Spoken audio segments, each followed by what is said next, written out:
Nosso irmão do teclado pode ficar aí ajudando a gente.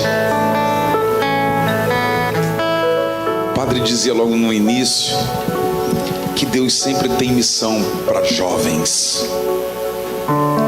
Teve um momento em que Deus quis dividir o povo. Faz de conta que isso aqui é um divisor. O povo vivia assim e Deus queria que o povo vivesse assado. Quando o povo foi preso lá no Faraó, os primeiros livros da Bíblia, Deus libertou esse povo por meio de Moisés. As pragas do Egito, aquele caminhar no deserto, o mar vermelho que se abriu. Mas teve um momento, eu tive o privilégio de fazer esse caminho, e se Deus permitir, Nossa Senhora ajudar, em setembro eu volto a fazê-lo, numa peregrinação. Terra Prometida, o nome já diz tudo. Ela foi prometida. Era uma promessa de Deus. E eles precisavam entrar no lugar. Não era só um espaço geográfico, era um modo de viver que Deus havia prometido como sendo dado por Ele. Moisés estava vivo e eles precisavam entrar na terra, conhecer aquela terra que haveria de ser deles. Era um sonho. Moisés, já muito experiente, eu vou pegar o texto para a gente entender. Moisés precisava entrar nessa terra. O Senhor disse a Moisés, presta atenção, jovem: envia homens para explorar a terra de Canaã, que eu hei de dar aos filhos de Israel. Enviarás um homem de cada tribo. Eram 12 tribos. Enviou-os Moisés do deserto de Farã, segundo as ordens do Senhor. Todos esses homens eram príncipes em Israel. Vamos tentar entender. A terra prometida estava para lá. Moisés veio liderando todo o povo. Em um determinado momento eles chegaram perto da terra. Antes de entrar, Deus disse a Moisés: chama 12 homens e faz com que eles possam ir primeiro do que todo o povo. Mas ir primeiro para quê? Enviando-os a explorar a terra de Canaã, Moisés disse-lhe: ide pelo Neguebe e subi a montanha. Agora olha aqui: examinai que terra é essa, o povo que habita nela, se é forte ou fraco, pequeno ou numeroso. Vede como a terra é boa onde habita, se é boa ou má. Como são as suas cidades, se muradas ou sem muros. Examinai o terreno, se é fértil ou estéril, se há árvores ou não. Coragem, trazei-nos frutos desta terra. Partiram, pois, aqueles que haveriam de explorar a terra. Moisés fez um roteiro e disse assim: tragam notícias desse formato. Eu quero as características deste lugar.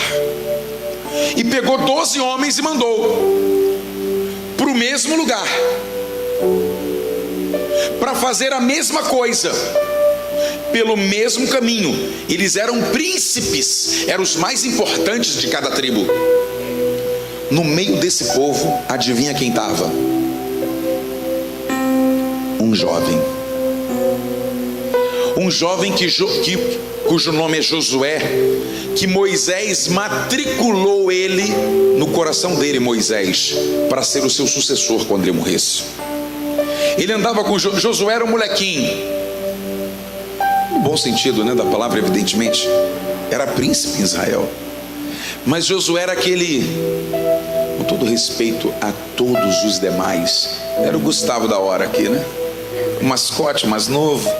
Ele ficava ali prestando atenção em tudo que Moisés fazia. Mas quantos homens foram? Jesus, eu estou com medo aí, hein? Olha o sono. Quantos homens foram? eles viram as mesmas coisas, fizeram as mesmas coisas e voltaram trazendo notícias. E aqui eu queria que você, jovem, se enxergasse nesses 12, porque você é um deles na vida. Nas circunstâncias da tua vida, você age igualzinho a eles. Olha o que eles voltaram trazendo. Essa terra era uma terra prometida por Deus. Era um tempo de muita paz, porque tudo aquilo que Deus dá é bom e perfeito. Olhe para cá. Subiram o Negueb e foram a Hebron. Olha o final da história. Tendo voltado, os exploradores, passados 40 dias, foram ter com Moisés e Arão, os mais velhos, e toda a assembleia dos israelitas. Diante deles e de toda a multidão, relataram a sua expedição e mostraram os frutos da terra. Está no livro dos Números, no capítulo 13. Eis como narraram a Moisés: fomos à terra onde nos enviaste. É verdadeiramente uma terra onde corre leite e mel, como se pode ver por seus frutos. Mas os habitantes dessa terra são robustos, suas cidades são grandes e bem moradas. Vimos ali até filhos de Enaque, que são gigantes. Os amalecitas habitam na terra do Negueb, os iteus, jebuseus e amorreus, cananeus, todos adversários do povo de Israel. Caleb fez calar o povo, que começava a murmurar contra Moisés, e disse: vamos e apoderemo-nos da terra, porque podemos conquistá-la. Mas os outros que tinham ido com ele diziam: não somos capazes de atacar esse povo, ele é mais forte do que nós, e diante de nós parecíamos gafanhotos comparados a eles. Gente, olha para cá. Os príncipes de Israel olhavam-se no espelho e viam-se gafanhotos. Eu não sei se na sua vida de jovem isso acontece. Esse ano eu atendi uma menina, Rio de Janeiro, o dia mais frio do ano foi 40 graus, na sombra. O verão absurdo a gente está vivendo lá. E no nosso grupo de mulheres que se reúne toda terça-feira, me levaram uma adolescente para que eu atendesse no final. E ela foi de camisa de manga comprida, eu já estranhei. Eu estava querendo tirar a minha e ela lá toda empacotada naquele calor. E quem levou não me disse nada da história. E como ela não abria a boca, eu fiquei meio que até 5 minutos de muita paciência. Aquela menina tinha do pulso até o ombro nenhum espaço que não tivesse corte por navalha nos 2 braços. Achei muito estranho. Um grito de socorro, um pedido de ajuda. Ela disse: eu desisti da vida. Não sei por que vim para cá, mas não quero viver. 20 e poucos minutos que ela tinha. Mas por quê? Eu estou querendo voltar à tua idade, minha filha. E tu está querendo antecipar a minha. E ela foi narrando um pouco da história dela. Eu não sei se você viu como que os 12 voltaram narrando. A terra é boa, o lugar é abençoado, os frutos são maravilhosos, vírgula, mas quando a gente põe um mais desse tipo na vida, a gente começa a depreciar a obra, a graça, os bens, tudo que Deus tem feito e tudo que Deus sonha fazer. É muito bom, mas dá muito trabalho. Quantos anos você acha que eu estudei para ser diácono? Eu trabalho todo dia, saio às 5, chego às 7 da noite. Eu estudei 5 anos. Dá trabalho. Mas se eu fosse olhar o cansaço, se eu fosse pôr uma vírgula e ver que Deus tem sonhos e projetos, diácono, eu quero construir uma família assim, assim, assim, assim, assim. Querido, namoro, Quem disse que a gente acerta o alvo na primeira pessoa? Quem disse isso? Uma fase lindíssima da vida de vocês. Também não precisa andar com 5 flechas ao mesmo tempo, não é verdade? Equilíbrio. Mas eu vejo às vezes uma precipitação em querer aquilo que é a promessa de Deus. Mas quando a gente começa a olhar o que está ao redor, a gente começa a encontrar impeditivos. Diácono, eu sou feliz aqui, mas quando entra em casa, mas quando fulano Beltrano chega, mais, e aqueles homens começaram a colocar em dúvida: será que Deus estava certo? Que havia uma promessa sobre nós? Quantos de vocês, na idade que tem, hoje se tornou um pouco mais aberto esse diálogo? Mas durante muito tempo isso foi uma caixa preta de avião, que a gente só tocava no assunto quando o assunto já não tinha mais condições de ser revertido. Jovens desistindo de viver. E eu comecei a perder o medo de falar nisso quando eu vi alguns meus fazendo isso. Viram tantas promessas belas para a sua vida. A vida de vocês, me perdoe a clareza, vocês chegaram apenas ao primeiro degrau dela. A escada é muito comprida. Para você olhar a característica de toda a escada, só de um degrau. Os caras olharam lá e viram que tudo era belo, mas só porque viu muita gente, gente forte, gente robusta, a gente não dá conta deles não. Com eles a gente não é príncipe, com eles a gente é gafanhoto. Mas deixa eu te falar uma coisa: quando Deus projeta algo futuro na nossa vida, Ele dá todo o caminho para a gente percorrer, seja fácil ou seja árduo. Ele nunca prometeu se ia fácil, Ele prometeu que a gente chegaria do outro lado. Isso é ponto pacífico. Você vai chegar lá. Se vai ser fácil, eu não sei, mas vai chegar. Tem sonho de faculdade? Vamos sonhar esse negócio. Mas é difícil, Diácono, é 1 em 1 milhão. E quem garantiu a você que você não é um? Ou você já está se tratando como os 999? Eles chegaram lá e viram o belo da promessa, mas eles encolheram diante dos obstáculos. E aí o que aconteceu? 10.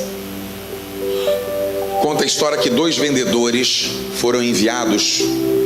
Uma empresa de calçado. Qual é a empresa de calçado aqui mais? Usa lá do Brasil, nossa lá, Piccadilly, que é feminina, que é lá no Paraná. São fábricas imensas de calçados. Vamos lá, a Nike mandou 2 vendedores. Pronto, é Universal ela.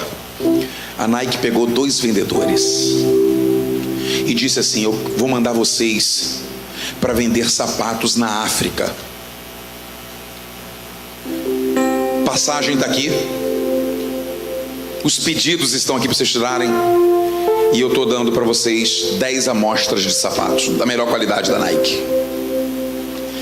Podem ir, está aqui o telefone, a gente vai estar online, e eu quero que vocês me relatem tudo que vocês viram. E os 2 vendedores, amigos, mesmo tempo de casa, conheciam a mesma estrutura, chegaram na África e começaram a fazer o estudo de campo. E ao desembarcar no aeroporto, já começaram a enxergar algumas realidades que eles afrontavam. Mas quando chegaram no lugar onde a empresa mandou, eles saíram e foram dar uma volta pela rua e perceberam que todos andavam descalços. Um homem virou e disse, por mensagem eletrônica: chefe, manda a minha passagem de volta, porque eu quero voltar para a América.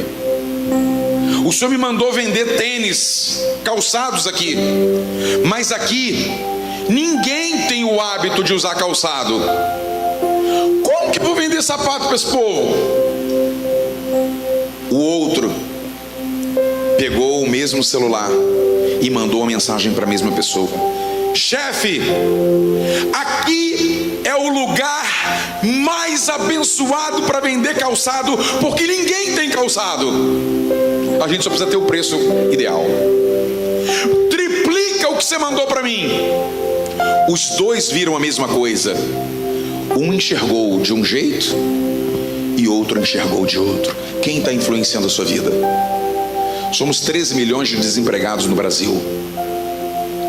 Vivemos uma crise sem precedentes, que é muito mais moral do que financeira, que é muito mais ética do que qualquer outra coisa. Um dia desse uma pessoa chegou para mim com 3 anos de desempregado, e é sofrido isso, eu sei o que é isso. Ele falou: a crise está aí. Eu falei: está, mas Cristo também está aí. Faltou o necessário aí? Não, é a prova de que Ele está aí. A gente está produzindo uma geração da idade de vocês que não tem mais sonhos no Brasil. Alguns deles se esborrachando em bebidas destiladas, se esborrachando em noites que acabam com a luz do meio-dia. Sabe por quê? Porque estão colocando a sua decepção como esses 10 que voltaram e disseram: Deus errou só na minha hora, porque eu estou vendo tanta gente aí se dando bem. Olha o que Josué viu. Olha o que Josué conseguiu ver. Josué, filho de Num, que tinha explorado a terra, rasgou as vestes e disse a toda a assembleia: a terra que percorremos é muito boa. Se o Senhor nos for propício, nos introduzirá nela e nos dará essa terra. É uma terra onde corre leite e mel. Somente não vos revolteis contra o Senhor, e não tenhas medo deste povo. O devoraremos como pão. Não há mais salvação para eles, porque o Senhor está conosco. Não tenhas medo deles. O jovem Josué viu homens fortes. O jovem Josué viu o desafio da idade sendo testada. Deixa eu fazer uma pergunta para você. Como é o nome do gigante que Davi venceu? Mas se você reparar, depois de dar uma olhadinha lá no livro de Samuel, no capítulo 17, diz que Davi foi lutar contra Golias, e os irmãos de Davi já tinham tentado lutar contra o cara e não deu certo. E a palavra que os irmãos de Golias diziam a respeito de Golias é o seguinte: ele faz parte do exército dos filisteus. Golias era uma pessoa, mas havia um exército a ser vencido. Davi lutou contra o exército. Davi lutou com Golias. Às vezes na nossa vida a gente tem que aprender a lutar uma luta só, e todo o restante será vencido junto dela. Às vezes na sua vida tem um grande gigante, mas se tu vencer esse vício, se você permitir que a luz de Deus entre aí nesse espaço da sua vida que precisa entrar, muitos outros acessórios, como o exército todo que morreu sem ter enfrentado Golias, sem Davi não precisou vencer todas as batalhas. Davi precisou vencer uma batalha. Josué novinho olhou com os olhos da fé. Se Deus está conosco, nós vamos acabar com esse povo. Como eu partilhei no início, eu sempre gostei muito de futebol. E modéstia à parte, tem coisas na vida que você, de tanto fazer, ou tu aprende ou desiste. Eu aprendi e gostava, gosto ainda. E modéstia à parte, de tanto jogar bola, jogava direitinho. Eu moro no mesmo lugar desde os 12 anos de idade. São 3 ruas, a minha, uma outra e uma outra. E a gente tinha aquele desafio de rua. Os meninos jogavam bola. A rua A tinha rixa, rivalidade com a rua B.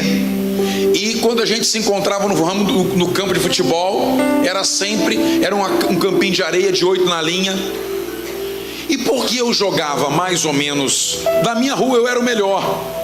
E não era o mais velho, mas era viciado nesse negócio. Acordava, se deixasse, jogando bola. Vivia com a bola debaixo do braço. E a minha rua tinha os melhores meninos. Então as outras perdiam pra gente com muita facilidade. Só que na outra rua tinha um cara que, enquanto tinha 14, 15 anos, ele tinha 18. O nome dele, Josias. Esse camarada não era bom de bola, mas ele era mais forte do que eu. E vendo que o nosso time jogava, e a gente às vezes jogava apostado, valendo dinheiro, o torneio dos 3. E a gente tá pensando que a gente sempre foi pobre, mas valia muito dinheiro. Eu jogava valendo R$20 a partida, 15, 10. Era só para quem ganhar tomar um sacolé, mais nada. E aí a gente começava a perceber que ia aumentando a rixa. E esse Josias sabia que eu jogava mais ou menos. Eu sou filho único, eu não tenho irmão, nem irmã. Meu pai nunca foi muito de me levar para o estádio, andar comigo para essas coisas. Então eu sempre andei só. O Josias sabia que eu era meio mimado, filho único. Desculpa se você é, mas filho único geralmente nunca lavia um copo na vida. Chegava em casa, tirava o sapato com o pé, a mãe já vinha atrás para guardar. Era mais ou menos assim. E a gente se conhecia. O Josias encontrou uma forma de fazer com que o time dele ficasse um pouco mais equilibrado com o nosso. Ele me fez uma certa ameaça: se eu ver você vindo para o jogo ou passando pela minha rua aqui pela General, eu vou quebrar você na bolacha. Foi a forma que ele encontrou, me lembro como se fosse hoje, porque marcou muito legal ali a minha juventude, adolescência. Falei, cara, a gente brinca, a gente se diverte, futebol, um dia a gente ganha, outro dia a gente perde, tá certo que vocês só perdem, mas a vida segue, isso é lazer, cara. Ele: eu não quero mais você andando na minha rua. Se você passar por aqui, eu vou pegar você. O cara tinha 18, eu tinha 14 para 15. Manda quem pode, obedece quem quer ficar inteiro. E eu fiquei na minha. Só que o campo que a gente jogava, que a gente chamava campo de Cidinho, era pro lado de lá. Não tinha possibilidade de você ir para o campo sem passar pela rua dele. E eu simplesmente, por medo, parei de passar. Eu vou apanhar à toa? Não era que eu era fraco, ele era até mais forte do que eu, e alto, idade. Só que o problema não era isso. É que ele não queria que eu passasse pela rua dele. E todo dia de tarde minha mãe pedia para eu comprar pão. Chuta qual era o caminho da padaria. Eu passei uns 15 dias dando a volta em quase 1 quilômetro para não fazer isso aqui e passar pela esquina dele, para não ser humilhado na frente de todo mundo. Só que a galera do futebol: Melk, vamos lá, 4 horas, vamos pro campo. Aí a gente dava um migué, né? Pô, cara, tô me sentindo mal, a panturrilha tá doendo. Cara, machuquei a batata da perna, olha, torci o tornozelo. Cada dia eu dava uma desculpa. Na minha rua tinha um rapaz que era muito meu amigo desde moleque. O nome dele é Alexandre. E ele não jogava bola. Ele gostava muito de soltar pipa, mas não jogava bola. O Alexandre percebeu que eu estava ficando de tarde soltando pipa e não ia para o campo jogar bola quando eu não trocava o futebol por nada. Eu já terminei namoro por causa de futebol. Era a minha realidade. Tu vai apanhar, hein? Mas era a minha realidade, eu era fominha. Mas olha só, ela falou assim, deixa eu explicar então: ou o Vasco ou eu. Eu falei: vai em paz e o Senhor te acompanhe. Brincadeira à parte, mas era o meu mundinho de adolescente jovem. E o Alexandre percebeu: ué, os moleques foram jogar bola e tu ficou, cara, tá doendo a batata da perna. Amanhã alguém disse pro Alexandre que o Josias tinha me ameaçado. O Alexandre foi na minha casa. Cara, vem cá, que negócio é esse, meu irmão? Pô, tu tá dando a volta para comprar pão? Tu tá deixando de jogar bola por causa do Josias? Eu falei: fala baixo, minha mãe tá na cozinha. Eu não queria que minha mãe chegasse à conclusão que eu só era um saco de batata, uma barata crescida. Ele, beleza. Chegou uns 3, 4, 5 dias depois, a molecada, cada um com seu tênis, que vocês não conhecem. Vocês nunca souberam o que é um quichute ou um bamba cabeção. Vocês são da Vans, eu sei. E eu peguei lá meu quichute, todo mundo indo pro campo, e meu quichutezinho lá em casa. O Alexandre viu e falou o seguinte: hoje eu não vou soltar pipa, nós vamos pro futebol. Eu falei, Maria Santíssima. Eu já comecei a sentir dor de barriga quando ele disse o verbo conjugado na terceira pessoa do plural, nós. E carioca fala nós. Nós vamos ao futebol. Eu falei, Alexandre, deixa eu te falar uma coisa. Cara, deixa isso quieto. Eu tô feliz, eu tô de boa, cara. Já até desaprendi a jogar bola. Não gosto mais de futebol, meu negócio agora é pipa. Nós vamos lá. Pensa num cara de 15 anos saindo para jogar bola com uma fralda geriátrica. Eu falei, não, eu vou me pôr. Do meio do caminho até lá sai alguma coisa aí, não vai dar certo. Seca essa figueira, Jesus, seca essa figueira. E aí, você sabe que quando você tem medo de alguma coisa, você vê essa coisa até onde ela não existe. E eu gostava da igreja desde pequeno. Mas aí você não sabe, com 14, 15 anos, você quer a vida de jovem, de adolescente. Eu acho que naqueles 500 metros eu rezei a ladainha de todos os santos, com todos os santos que existem, e ainda criei alguns títulos para Nossa Senhora. Quando a gente chegou perto da General, que é a rua, era assim, saía o grupo, aí vinha, encontrava com outro grupo de outra rua, que encontrava o grupo de outra rua, e todo mundo ia para o campo junto, batendo papo. Quando eu cheguei na General, que o Josias me viu. Vocês aqui não devem assistir porque esse desenho já é tão... Tem um desenho do Pica-Pau. É do meu tempo, gente. Vocês querem que eu conte qual?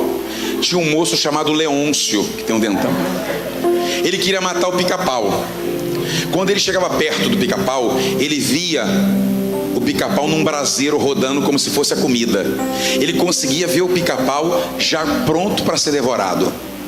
O Josias me olhou igualzinho o Leôncio e o Pica-Pau. A galera da rua veio, só que ele veio na frente. Nessa hora a fralda geriátrica fez efeito. Para de rir, menina. Eu estava assim, meio distante. Quando eu percebi que o negócio era Vera, eu falei, meu pai sempre disse que quem dá o primeiro murro é quem vence a guerra. O Alexandre veio, o Josias chegou, e quando faltavam uns 5 metros, ele já foi dando o cartão de visitas. Eu avisei!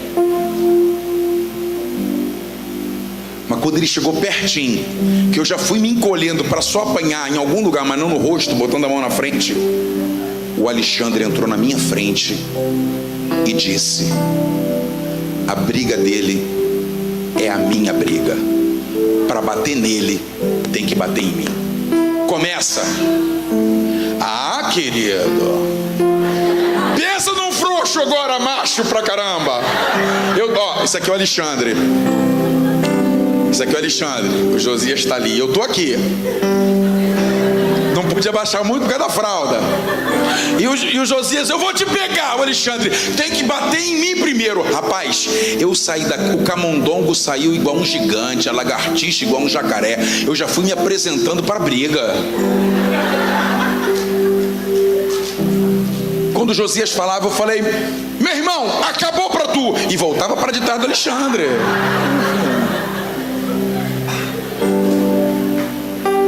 O Alexandre disse para ele: ó, eu vou voltar para casa e ele vai jogar bola com vocês. Eu falei: não faz isso, vamos conosco. É o primeiro, vamos lá. Se eu souber Eu não estou querendo saber se você agrediu ele. Se eu souber que você falou entre a gente, só falou que vai agredir, eu vou vir aqui e a gente resolve isso. Qual é seu nome? Bárbara. Um dia alguém entrou na nossa frente e disse: agora é comigo, o mal não vai mais te atingir. Um dia alguém entrou na nossa frente e disse assim: eu comprei a briga dele. E o pequeno Josué entendeu isso. Se Deus está conosco, tudo isso que está acontecendo na nossa vida agora está na frente dele. Apesar da sua pequena idade e dos muitos sonhos que você tem, saiba de uma coisa: você não precisa que o que está ao redor seja fácil. O que você precisa é que quem está na tua frente seja mais forte do que o que está ao redor. E Ele é. Só isso. Eu descobri isso vivendo. Eu descobri isso no lazer, com uma amizade. Eu descobri isso na fé, vindo para a igreja. Agora, os outros 10 que viram as mesmas coisas disseram: eles são mais fortes, não dá pra gente. O mais jovem, Josué, disse: Deus está com a gente. E se Deus está com a gente, para de falar nesses nomes desses caras e vamos falar de Deus. Vamos falar de Deus. Foi o que eu disse para essa menina, com o corpo todo lanhado por uma gilete. É o que a gente costuma partilhar entre nós quando a dor aperta. Essa passagem de 12 homens, onde 10 viram com os olhos humanos e só 2 viram com os olhos da fé, é a prova mais concreta da Bíblia que a voz do povo não é a voz de Deus. A voz de Deus não precisa ser comparada à voz do povo, porque o povo nunca falará a estatura da linguagem do Pai. Se na sua vida tudo está empurrando para um buraco que você não está conseguindo ver nem a saída dele, saiba, Deus é mestre em fazer realidades impossíveis em realidades possíveis. Lá no seu colégio, você precisa ser a luz. Você precisa ser Josué. Sei que no seu colégio pouquíssimos rezam. Eu tenho 48, 49 anos. As últimas palavras que eu falei dentro da minha casa foi: bença pai e bença mãe. E eu sou o diácono da casa, mas são eles que me abençoam. Eu não sei o que é viver sem beijar meus pais há 49 anos. E eu tento traduzir isso para um de 15 que momentaneamente Deus colocou na nossa vida para ser nosso filho, e a gente não sabe até quando vai exercer a paternidade. E olha que a gente erra, e olha que a gente não sabe acertar, mas a gente não quer errar por vontade. As circunstâncias às vezes são mais fortes, eloquentes, fogem do nosso controle. Eu não sei você, mas talvez no teu ambiente de jovem e de adolescente tenham 10 homens como esse. Você indo para a igreja? O quê? Namorar segundo um padrão religioso? A gente está vivendo em 2019. Vai ser feliz. Talvez o seu grupo, para você ser aceito, é como se fosse um batizado, né? Tem que passar por alguns rituais, senão eu não sou aceito. Quem disse que você não pode ser o Josué a iluminar, a dar gosto, sal da terra e luz do mundo a um grupo, a um modo de viver? Talvez. Eu conheço inúmeros adolescentes e jovens que foram eles que levaram os pais para a igreja. Uma das mais lindas experiências que eu tive num grupo de homens que eu conduzo toda quinta-feira foi um menininho de 9 anos, Jonathan. Ele é da catequese infantil e ele completou aniversário. E o pai perguntou: não, a gente vai pegar teus amiguinhos aí, a gente vai comer num determinado lugar e tal. Ele disse: não, pai, eu não quero presente, não quero festa. Deu lá uma desculpa. E a mãe perguntou a ele: o que você quer de aniversário? Ele disse: eu queria que meu pai me levasse no terço dos homens. é o dia do meu aniversário. O nosso grupo se reúne toda semana com aproximadamente 2.500, 3.000 homens, toda semana. Esse garotinho, aluno da catequese. Essa história chegou a mim pela catequista na tarde da quinta. Diácono, olha o que aconteceu. Esse menino vai celebrar o aniversário dele com o pai. Ele pediu para o pai levá-lo, porque ele não tem como ir sozinho. É à noite. E eu sabia, aí pelas tantas eu perguntei quem era a criança. Ele levantou a mão. Eu perguntei quem era o pai. O pai se levantou em lágrimas. Não esperava que uma criança fosse capaz de ser luz para um homem maduro, para um homem construído nas vontades, para um homem que dizia que faz o discernimento de tudo na casa. Hoje, esse menino não consegue mais o terço porque ele dorme muito cedo. Mas o pai dele está lá toda quinta. Mas a primeira vez foi uma festa que ele abriu mão, um bolo que ele não quis, a companhia de amigos que ele rejeitou, para levar o pai à igreja. Quem disse que vocês não podem influenciar? Quem disse que vocês não podem influenciar esse mundo com o belo da vida cristã? Quem disse, gente? Quem disse? O meu filho só tem 15 anos e é muito novinho, como alguns de vocês. Chegou lá nesse curso novo, tem lá o grupo deles do WhatsApp. Um dia desse ele mostrou, o grupo jovem deles voltou agora em março, primeira semana, a se reunir depois do carnaval, um pouquinho depois. E ele foi num grupo que ele não conhece quase ninguém e botou assim: é a linguagem de vocês e eu tenho que entender, concordando ou não. Aí galera,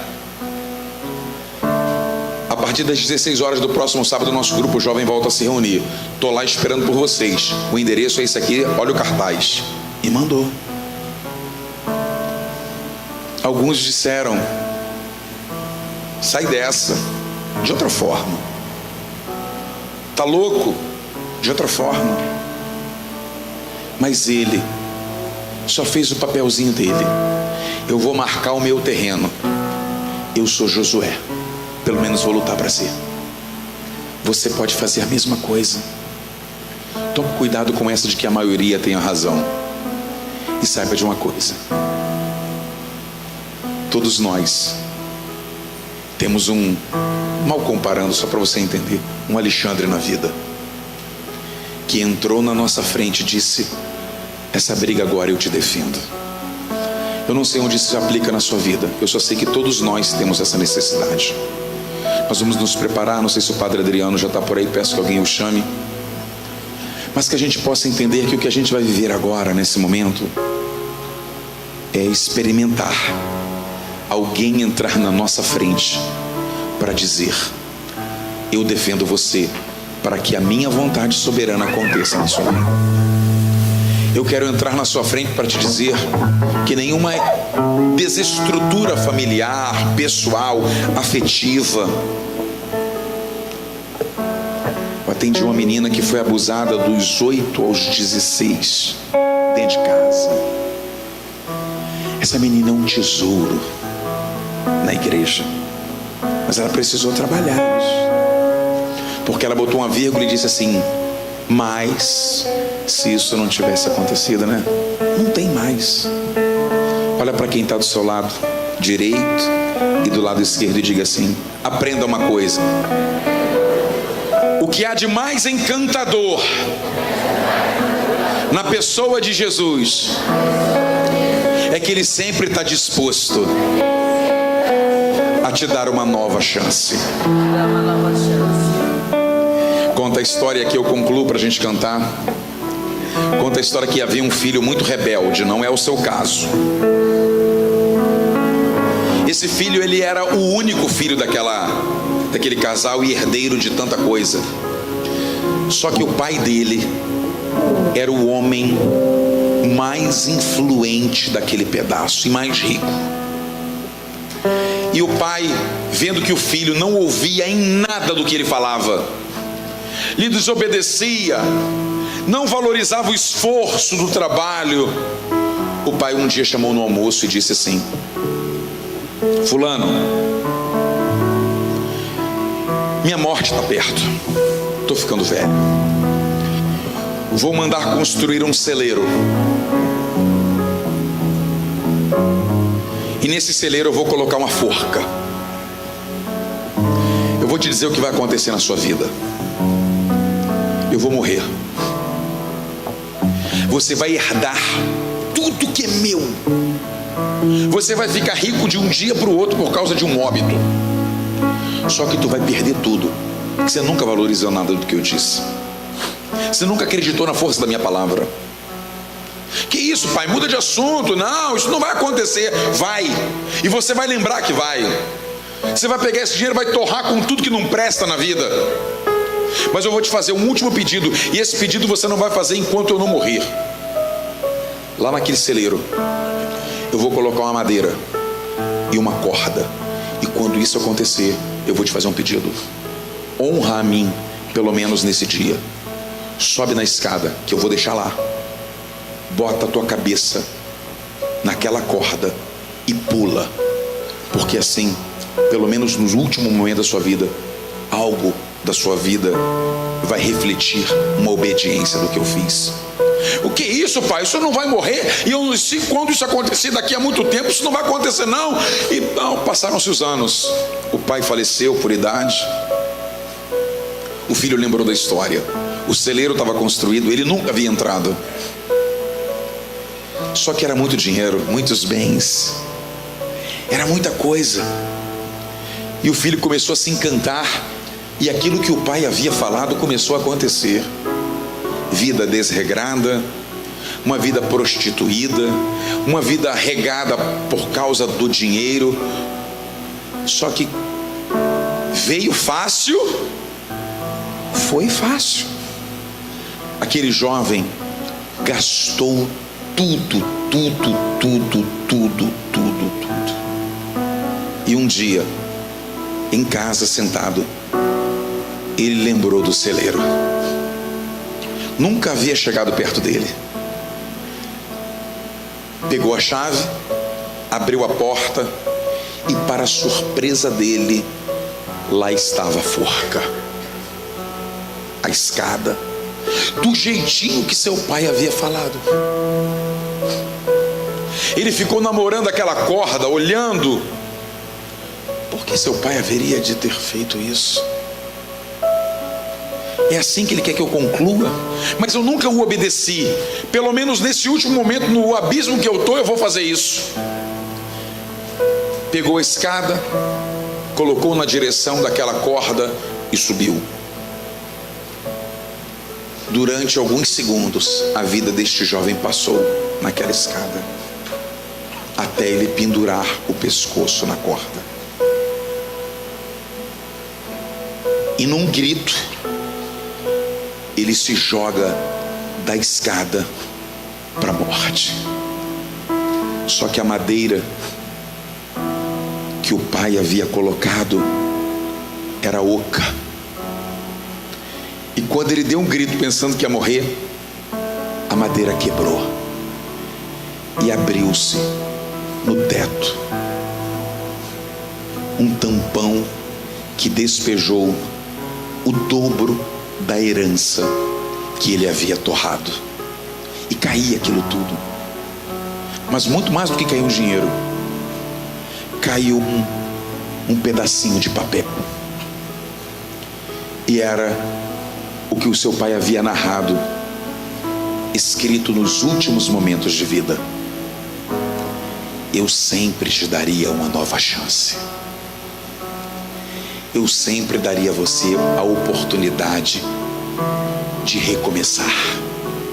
Porque não há noite que impeça o sol de brilhar no dia seguinte.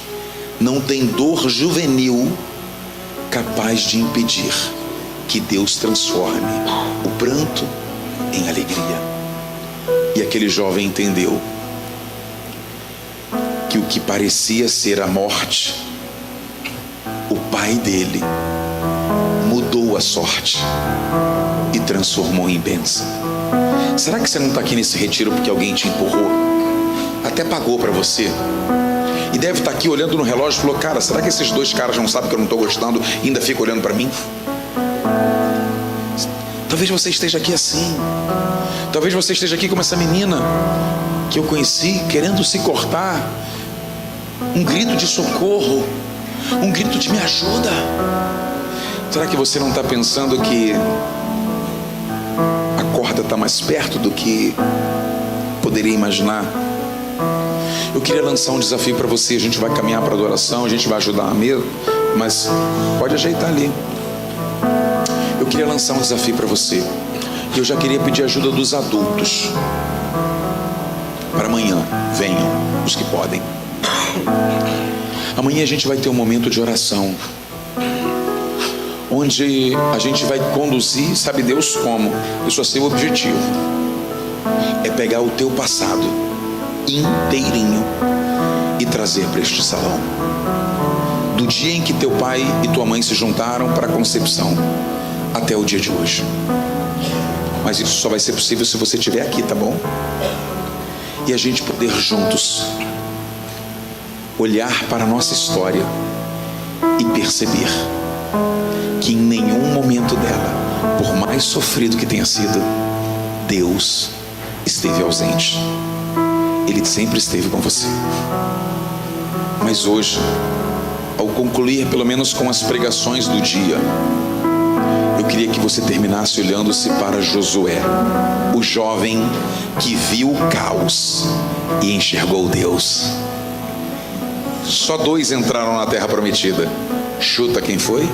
Caleb e o jovenzinho Josué. Os que enxergaram maldade de Deus, a ausência de Deus, não entraram na terra prometida. Deus tem boas promessas para a sua vida. Depende de como você está enxergando ela. Feche os seus olhos. Vamos cantar. Com os teus olhos fechados, escute. Por um instante, feche os olhos. Nunca houve noite que pudesse impedir o nascer do sol, esperança. E não há problema. E não há problemas que possa impedir as mãos de Jesus a me ajudar. Pra me ajudar. Nunca houve noite. Nunca houve noite que pudesse impedir o nascer do sol, a esperança.